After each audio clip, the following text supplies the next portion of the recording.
চিউচিন Jiang ওয়াশিংটনের পতন নিয়ে যে ভবিষ্যদ্বাণী করেছেন তা বর্তমান বৈশ্বিক ক্ষমতার পালাবদলের দিকে ইঙ্গিত করে। এই ধরনের পূর্বাভাস বা বিশ্লেষণগুলো সাধারণত যুক্তরাষ্ট্রের প্রভাব কমার পেছনে বিশ্লেষকরা সাধারণত নিচের কারণগুলো দাঁড় করান। ইরান যুক্তরাষ্ট্র যুদ্ধে হেরে যাবে ওয়াশিংটন 2 বছর আগেই এমন ভবিষ্যদ্বাণী করেছিলেন চীনা প্রফেসর শিউচিন জিয়াং। সে সময়ের করা 3টি পূর্বাভাসের মধ্যে এর মাঝে সত্যিই হয়েছে 2টি। তাই নেট দুনিয়ায় রীতিমতো ভাইরাল এই ভূ রাজনৈতিক বিশ্লেষক। চলমান যুদ্ধে যুক্তরাষ্ট্র হারলে সত্য প্রমাণিত হবে আর তার তৃতীয় বাণীটিও। বর্তমান পরিস্থিতিতেও তিনি বলছেন এই যুদ্ধে নানা দিক থেকে এগিয়ে আছে Tehran.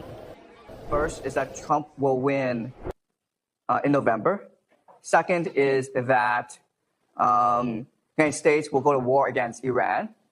And the third big prediction is that the United States will lose.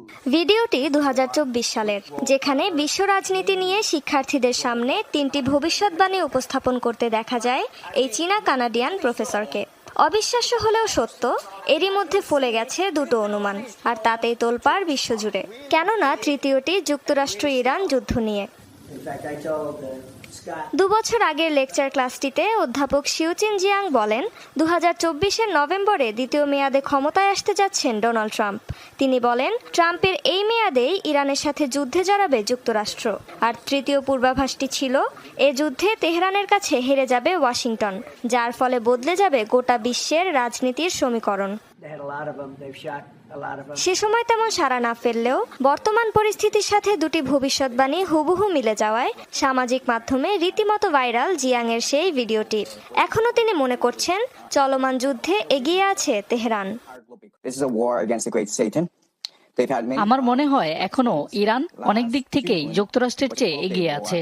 2 দেশ এখনো ধীরে ধীরে একে অপরকে দুর্বল করার খেলায় লিপ্ত। তেহরান এই সংঘাতের জন্য 20 বছর ধরে প্রস্তুতি নিচ্ছে। তাদের কাছে এটা শয়তানের বিরুদ্ধে লড়াই। গেল বছরের 12 দিনের সংঘাতে তারা যুক্তরাষ্ট্র ও ইসরায়েলের হামলার সক্ষমতা বিশ্লেষণের সুযোগ পেয়েছে। আর এবারের সংঘাত শুরুর আগে প্রস্তুতির জন্য দীর্ঘ 8 মাস সময় পেয়েছেন তারা। প্রেডিক্টিভ হিস্ট্রি নামের একটি ইউটিউব চ্যানেলে ভূরাজনৈতিক নানা থিওরি ও মতবাদ নিয়ে লেকচার শেয়ার করেন জিয়াং। তুলে ধরেন ইতিহাসের গতি প্রকৃতি, বিভিন্ন তত্ত্ব বিশ্লেষণের মাধ্যমে করেন ভবিষ্যৎ পরিস্থিতি অনুমানের চেষ্টা।